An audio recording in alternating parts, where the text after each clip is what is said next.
Je ne suis ni de près ni de loin lié au dossier du cuivre saisi à Bandundu. C'est en substance le message de Richard Ndambou, ancien gouverneur du Bandundu, qui rejette toute implication. En même temps, il regrette la destruction du siège fédéral du PPRD Bandundu qu'il a construit sur fonds propres. Papi Boaboui.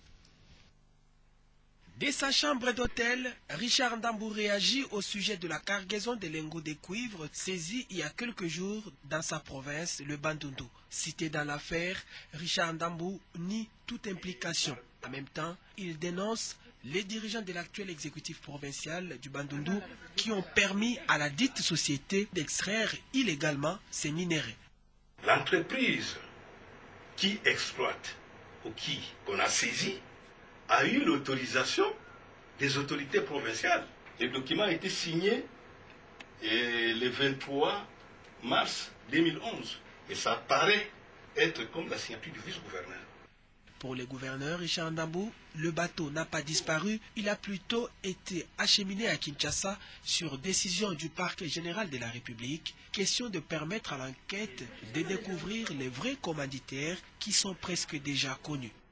Le procureur de la République, celui de Bandundu, avec qui j'étais en contact, c'est lui qui a donné l'ordre à ce que les bateaux quittent, parce qu'il a reçu l'ordre du procureur général de la République. Il n'y a pas quelqu'un qui a triché. Autre actualité, le bureau du PPRD Bandundu qui a été incendié par des inciviques, Richard Ndambou regrette et déplore la destruction de ces sièges qu'il a construits avec son propre argent. C'est moi qui ai construit ces bâtiments avec mes fonds propres et qui est devenu une propriété du PPRD parce que j'ai donné ça au PPRD. Donc ce n'est plus mon bâtiment, c'est le bâtiment du PPRD qu'on a brûlé. On ne peut pas lier ça à la personne Ndambou parce que quand je suis rentré à Bandundu, tout était calme.